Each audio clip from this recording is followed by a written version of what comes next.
오늘 말씀은 이제 예수님께서 빌라도의 법정에서 사형 판정을 받으시고 이제 십자가를 지러 가시는 그 여정을 우리가 함께 볼 수 있습니다. 특별히 오늘 말씀에서는 예수님께서 많은 순환과 조롱, 고초를 당하시는 모습을 볼 수가 있죠. 오늘 16절을 보면 이 군인들이 예수님을 끌고 브라이도리온이라는 뜰 안으로 들어갔다라고 나오고 있습니다. 이것은 결국은 예루살렘에 있는 빌라도의 그러한 관저 안에 있는 뜰을 이야기하고 있습니다. 이곳에서 이 군인들이 많은 군인들을 모았다라고 나옵니다. 예수님이 두렵거나 무엇인가 반란의 소지가 있어서 군인들을 모은 것이 아니라 오늘 말씀을 보시면 예수님께 자색옷을 입히고 가시관을 엮어 씌웠다. 그리고 유대인의 왕이여 평안할지어다 라고 하면서 왕의 어떤 행차식처럼 이렇게 모방해서 그러한 모습들을 보여주고 있는데요. 이것은 엄밀히 얘기하자면 바로 예수님을 존중하거나 존경하는 모습이 아니라 희롱하고 조롱하는 것이죠. 왜 그러냐면 로마인들은 이제 어떤 나라를 점령했을 때에 그곳에 그들의 법과 그들의 군사력, 그들의 문화로 많은 사람들을 위압하고 회유하고 이끌어가는 식민지 정책을 썼습니다. 특별히 오늘 유대인이라는 왕이라는 사람이 나왔습니다. 로마에서 가장 강력하게 이렇게 경계하는 것이 무엇이냐면 바로 반란이었고 누군가 새로운 왕이 된다라는 것이겠죠. 바로 이때 이 군인들은 유대인의 왕이라는 이 한 사람에게 정말 왕이 누구고 강력한 나라가 무엇인가를 보여주려고 했던 것 같습니다. 더 나아가서 유대인들은 이 예수님을 단순한 왕이 아니라 메시아 구원자, 바로 로마를 이제는 물리쳐서 내쫓고 그들에게 정말 다윗의 영광, 기쁨을 인도해 줄 왕이라고 그들이 믿고 있었기 때문에 아마도 이스라엘 사람들에게 본보기로 보여주려고 했던 것 같아요. 더 나아가서는 예수님을 통해서 그들이 진정한 가장 세계 강력한 나라이고 군대이고 우리가 모시고 있는 시저, 그 로마의 왕이 진정한 왕이라는 것을 그들 스스로 보여주고 싶었을 것입니다. 그러면서 예수님을 조롱하는 거죠. 이 자색옷이라고 하는 것은 매우 상징적인 의미가 있습니다. 아무나 입을 수 있는 옷의 색깔이 아니었습니다. 왕만이 입을 수 있는 옷이었습니다. 그래서 어떠한 귀족이나 평민들도 이 자색옷을 입었을 때는 그것으로 인해서 많은 불이익을 당하거나 어떤 견제를 받는 일들을 경험하게 되어서 함부로 입을 수 없는 옷이지요. 그럼에도 오늘 이 군인들은 예수님께 자색옷을 입히고 왕처럼 대우합니다. 그러면서 조롱하죠. 그의 머리를 치며 침을 뱉으며 꿇어 절하였다라고 되었습니다. 특별히 20절을 보면 희롱을 다한 후라고 나와 있습니다. 그 목적이 뭐였냐면 희롱을 하는 것이었다라는 것이죠. 자, 여러분 같으면 이런 상황에서 어떤 감정을 느끼시겠습니까? 누군가 나를 놀려요. 누군가 나를 업신여깁니다. 희롱합니다. 나를 비웃습니다. 그런데 여러분, 내가 힘이 없어서 그렇게 당할 때도 우리는 그것을 참지 못하죠. 너무나 힘들어하죠. 그런데 오늘 예수님은 힘이 없습니까? 능력이 없습니까? 예수님의 한마디면 그곳에 있는 모든 사람들을 하늘에서 우박이 떨어지든 번개가 떨어지든 혹은 정말로 그들이 꼼짝 못하게 할 수 있는 그 능력이 없으십니까? 그럼에도 불구하고 예수님은 어떻게 하십니까? 그 모든 희롱을 감내하고 계십니다. 왜냐하면 그것이 십자가의 길이기 때문이 그렇습니다. 예수님은 자기의 어떠한 자부심이나 혹은 자신의 자존심을 위해서 살아가신 분이 아니었습니다. 오직 하나님의 말씀을 하나님의 그 선하신 계획에 참여하기 위한 그 아름다운 순종의 길, 십자가의 길을 우리에게 보여주고 계십니다. 여러분, 우리가 오늘 살아가면서 우리가 가장 중요하게 생각하는 것이 무엇입니까? 나의 자존심, 나를 나타내는 것, 그러나 정말 우리에게 필요한 것이 무엇일까요? 우리가 해야 되는 모습이 무엇일까요? 바로 예수님처럼 하나님의 말씀에 순종해서 그 십자가의 길, 생명의 길, 살리는 길을 가는 진정으로 살아나는 우리 커피와 교회 여러분들이 되시기를 간절히 소망합니다. 이제 예수님을 끌고 이제 나아가는데 한편으로는 또 이런 생각도 해봐요. 이 군인들이 왜 이렇게 행동했을까? 여러분, 이 군인들이 예수님을 희롱할 때 어떤 생각으로 예수님을 희롱했을까요? 아마도 예수님이 사기꾼이다. 예수님은 가짜다. 혹은 그 시대에 잠깐 사람들의 인기를 얻었던 정치가이다 라고 생각을 했을 것입니다. 예수님이 진정으로 이 세상을 창조하시고 주관하시는 그 하나님, 유일하신 그 하나님이신 아들인 예수라고 그들은 믿지 않았던 것이죠. 알지 못했던 것이죠. 그들이 만약에 예수님이 그러한 분이라면 어떻게 예수님을 조롱할 수 있었을까요? 예수님께 침을 뱉고 채찍을 가할 수 있었을까요? 그들은 몰랐던 것이죠. 여러분, 많은 사람들이 예수님에 대해서 알지 못합니다. 여러분, 누군가가 또한 이렇게 우리에게 행동할 수도 있어요. 예수를 믿는 사람들을 우습게 여깁니다. 지금도 많은 기독교인들이 세상에서 비웃음 당하고 있지요. 그것은 우리의 잘못된 모습도 있겠지만 하나님을 인정하지 않으므로, 하나님을 존중하지 않으므로, 하나님의 능력을 믿지 못함으로 그렇게 이야기하는 사람들이 많이 있습니다. 여러분, 그럼에도 우리는 왜 침묵할까요? 왜 그들을 정죄하고 비판하지 않을까요? 그들의 무지 때문에 그렇습니다. 하나님이 살아계시고 하나님은 역사하십니다. 하나님은 하나님의 자녀들을 지키시고 하나님의 계획을 이루시는 분입니다. 하나님께서는 언제나 선한 길로 그의 자녀들을 인도하여 주십니다. 우리는 그것을 알죠. 그러니까 하나님께 맡기는 거예요. 여러분, 하나님에 대해서 모르는 사람들은 하나님에 대해서 혹은 예수님에 대해서, 교회에 대해서, 하나님을 믿는 믿음의 사람들에 대해서 왜곡하거나 희롱할 수도 있습니다. 그러나 그것에 대해서 우리가 똑같이 행동할 필요는 없는 것입니다. 왜냐하면 하나님께서 모든 것을 나타내실 것이기 때문에 그렇습니다. 종국에는 어떻게 되었습니까? 예수님께서 십자가에 달려 죽으시고 끝이 났나요? 아니죠. 그 십자가는 시작이었습니다. 바로 부활의 시작이었고 하나님의 영광의 시작이었고 구원의 시작이었습니다. 놀라운 하나님의 능력이 이 땅에 임하는 그 시작이었습니다. 사랑하는 여러분, 하나님에 대해서 모름으로 인하여 이렇게 실수하는 사람들이 많이 있습니다. 하물며 우리는 어떻습니까? 우리가 생각하고 우리가 판단하는 것, 우리가 옳지 못하다고 생각하는 것들 중에 정말로 우리는 온전히 알고 행동하는 것이 있습니까?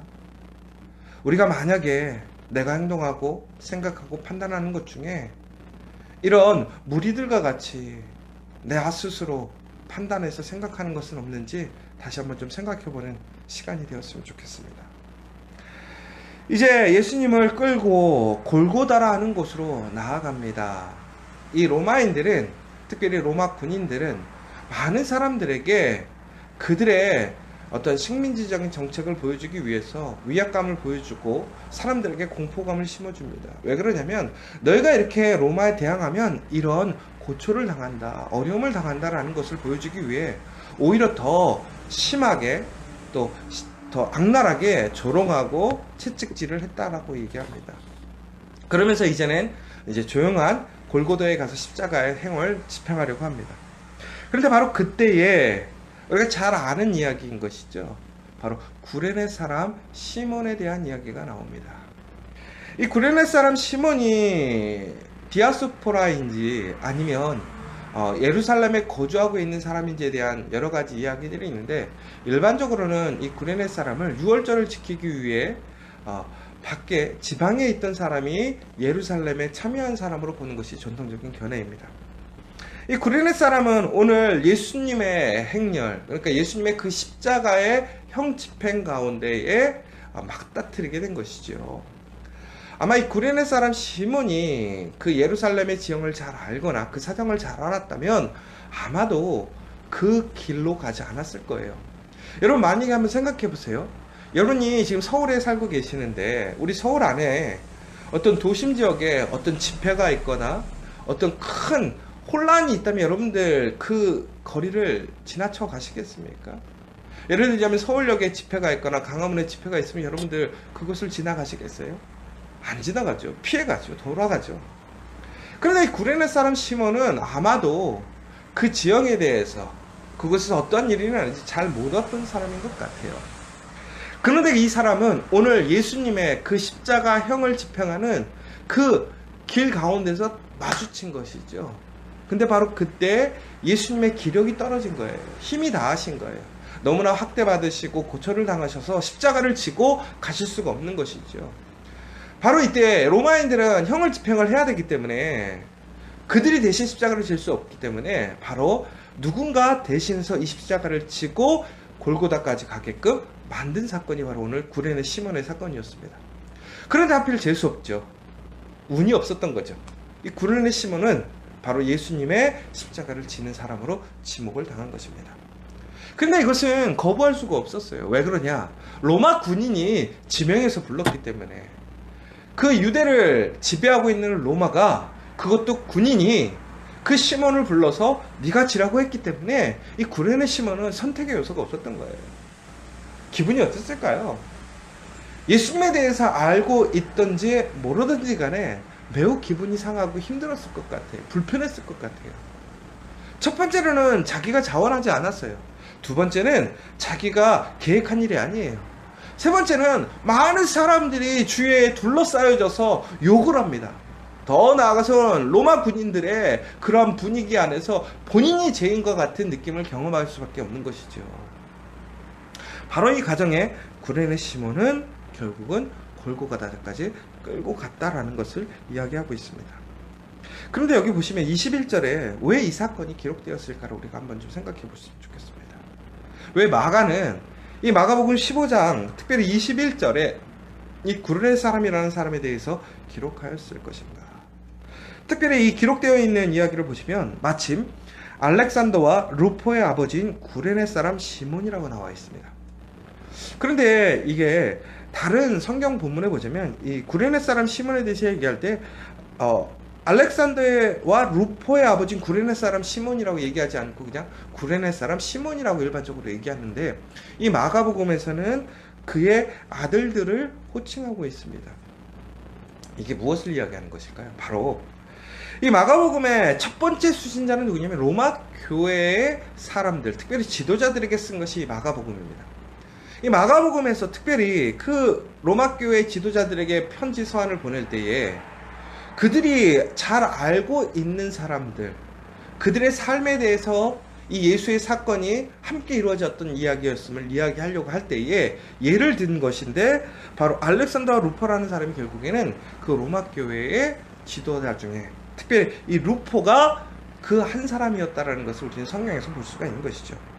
그래서 우리가 바울의 서신에 보면 이제 이 바울이 로마 교회 이제 지도자들 중에 호칭할 때 이 루포의 어머니를 자신의 어머니와 같다라고 이야기를 하고 있고요. 또 이 루포가 한 그 초대교회의 지도자였음을 이제 이야기하는 성경 구절이 나오고 있습니다. 그래서 이 루포가 바로 이 구레네 사람의 시몬의 아들이었다라는 것이 일반적인 견해이고요. 더 나아가서 이 알렉산더라고 하는 것도 마찬가지로 이 루포는 성경에 기록되어 있지만 이 알렉산더는 기록되지 않지만 이 알렉산더가 같이 이제 호명되어진다라고 하는 것은 이 알렉산더와 루포라는 이 두 사람이 중국에는 초대교회에 아주 영향력 있는 유명한 리더였다라는 것이죠. 그래서 누구든지 이야기를 들으면 그 사람 이런 사람인 것이죠. 그래서 우리가 어떤 큰 교회 목사님, 저희가 이제 뭐 같은 교회를 다니지 않고 같은 교단이 아니더라도 뭐 우리 여의도 순복음교회 조용기 목사님 하면 웬만한 교인들은 다 알잖아요. 우리 성결교회가 아니어도. 그와 마찬가지로 초대교회에 이 알렉산더와 루포라는 사람이 매우 영향력 있고 유명한 그런 종교적인 리더였고 공동체 리더였던 사람이라는 것이죠. 근데 그들이 어떻게 이렇게 리더가 되었을까? 결국엔 바로 이 구레네 사람이 오늘 이 십자가의 사건을 통해서 종국에는 예수님을 믿게 되었고, 그가 온전한 믿음의 사람으로 거듭나게 되었고, 그 믿음의 유산이 그 자녀들에게 전해져서 그 자녀들이 결국은 하나님의 거룩한 일꾼으로 세워진 이야기를 우리가 볼 수 있다는 것이죠. 보통 이 본문을 가지고 많은 사람들이 이렇게 얘기를 하죠. 우리는 하나님의 일에 참여할 때에 내가 자원하지 않아도 참여하는데 복이 있다는 거예요. 보통은 우리는 일반적으로 자원하는 것을 선호합니다. 자원하는 것이 좋다라고 또한 성경에서 이야기하고 있습니다. 그러나 우리가 자원하지 않을지라도 우리가 억지로 내가 원하지 않고 내 상황이 되지 않아도 해야 할 때가 있을 때, 여러분들은 그런 요청이 온다면 순종하고 믿음으로 나아가시는 여러분들이 되시기 바랍니다. 그것은 하나님의 복이 있습니다. 은혜가 있습니다. 우리 가운데 예수의 놀라운 그 십자가의 사역에 참여하는 영광에 참여하는 것이고, 두 번째는 그것을 통해서 내가 예수님을 만나는 사건이 됩니다. 예수님의 그 구원의 현장에서 예수님을 만나고 예수님을 알게 되고 예수님의 십자가를 보게 되고 예수님의 부활을 경험하는 내가 구경꾼이 아니라 그 구원의 한 사람, 그 구원의 현장의 사람이 될 수 있다는 것이죠. 또 한 가지는 바로 그 일에 참여함으로 주어지는 복이 있다는 거예요. 바로 하나님의 구원의 복이 나만이 아니라 우리의 가정, 우리의 자녀들에게도 하나님께서 주시는 그 복이 있다는 것을 여러분 기억하시면 좋겠습니다. 여러분, 그러므로 어떠한 때가 되더라도 하나님의 일에 참여할 수 있는 일이 있다면 여러분의 상황이 되지 않고 힘이 들고 어려워도 참여해서 복을 누리는 여러분이 되시기를 간절히 소망합니다. 마지막으로 보면 오늘 예수님께서는 이제 그 골고다라는 곳에 이르렀을 때 너무나 지쳤습니다. 그러자 모략을 탄 포도주를 이제 병사들이 예수님께 드립니다.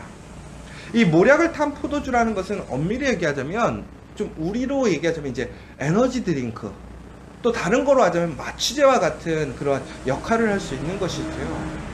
그만큼 예수님께서 심한 그런 고문을 당하셨고 학대를 당하셨고 육체적으로 정신적으로 지금 매우 힘들어 하신다라는 것이죠. 그런데 예수께서 어떻게 하셨습니까? 받지 않으셨다라고 나와 있습니다. 여러분, 우리가 몸이 힘들고 어려우면 약을 먹는 게 나쁜 게 아니죠. 약을 먹어야죠. 오히려 약을 먹고 우리가 그것에서 새 힘을 얻어야 되는 것이 맞죠. 그런데 오늘 예수님께서는 오늘 모략을 탄 이 포도주를 받지 않으셨던 이유가 무엇이었냐면, 예수님은 바로 하나님의 말씀을 성취하기 위해 그러셨다는 것이죠. 하나님의 말씀을 성취한다는 것은 뭐냐? 바로 예수님께서 이 땅에서 포도주를 더 이상 받지 않겠다라고 얘기를 하셨었죠. 예수님께서는 이제 내가 천국에서 그 잔을 받겠다라고 얘기를 하셨었어요. 결국은 예수님께서 말씀하신 그 말씀을 이루시는 것이고, 또 한 가지는 바로 우리가 세상 속에서 경험할 수 있는 잠시 우리에게 위안과 평안, 고통을 감내해 줄 수 있는 것에 의지하지 않으시겠다라는 거예요. 근데 여러분, 여기서 우리가 오해하지 말아야 될 것이 있는데, 그게 뭐냐? 우리가 스스로 단순히 몸으로 이겨내는 것, 약을 안 먹는 것, 이것이 우리가 하나님 앞에서 믿음을 증거하는 것 아니라는 얘기예요. 무슨 얘기냐면, 오늘 의도는 뭐였냐면, 예수님을 더 힘이 나게 해서, 혹은 조금 마취조로 이런 좀 고통을 격감시켜서 어떻게 그 십자가의 형을 더 길게 끌고 가려는, 사람들에게 더 보여주려는 그런 속내가 있었던 것이죠. 그럼 결국은 이것이 우리에게 정말 도움이 되는 것이 아니라 유혹인 거죠. 달콤한 유혹인 거죠. 근데 예수님은 잠시의 편안함이나 그 고통을 덜기 위해서 그것을 수용하지 않으셨다는 거예요. 처음부터 끝까지 예수님께서는 그 십자가의 길을 온전히 감당하셨고 수용하셨고 받으셨다는 거예요. 그러므로 인해서 어떻게 하셨다는 거예요? 하나님의 그 구원에 참여하시고 그 십자가의 길을 완성하셨다는 거예요. 여러분들이 지금 하나님의 말씀에 순종하고 그 은혜에 참여해서 여러분들이 십자가의 길을 갈 때에 힘들고 어려울 때가 있어요. 포기하고 싶을 때가 있고 적당히 타협하고 싶을 때가 있겠죠. 혹은 무엇인가 유혹이 올 수도 있어요. 바로 그때 우리가 어떠한 모습을 취해야 될까요? 바로 예수님과 같이 끝까지 변함없이 정말 아름답게 거룩하게 그 사명을 완수하는 모습을 지켜갈 수 있는 것이 진정한 십자가의 길을 가는 사람들의 모습입니다. 여러분, 힘들고 어려워도 다시 힘내시고 그 소망 뒤에, 그 능력 뒤에 부활이 있음을 기억하시고 오늘도 함께 기쁨으로 예수님과 같이 그 십자가의 길에 나아가는 믿음의 사람들 되시기를 간절히 소망합니다. 오늘 이 시간 다시 한번 우리 오늘 나눴던 말씀을 가지고 함께 기도했으면 좋겠고요. 마지막으로 우리 다시 한번 오늘은 우리 여전도회를 위해서 다시 한번 기도해 주셨으면 좋겠습니다. 우리 가정의 어머니들, 어찌 보면 이렇게 매일매일 그 십자가의 삶, 그 순교의 삶, 헌신의 삶을 살아가는 어머니들입니다. 어떠한 영광도 없고 오히려 조롱받고 어쩔 때는 왜곡되지만 그럼에도 사랑으로 헌신하는 그 어머니들, 정말로 다시 한번 그 믿음 안에서 항상 강건하게 승리하는 우리 어머니들 될 수 있도록 기도해 주시고, 특별히 여전도회가 우리 커피아 교회의 더 기둥으로서 또 믿음의 어머니들로서 승리하는 어머니들 될 수 있도록 기도해 주시고, 또 매일 한 사람 한 사람들의 그러한 우리 모든 교우들, 또 오늘 기도 제목들을 함께 기도해 주시면 좋겠습니다. 우리 다시 한번 다 같이 기도하시고 우리 조용히 기도하시면서 돌아가도록 하겠습니다.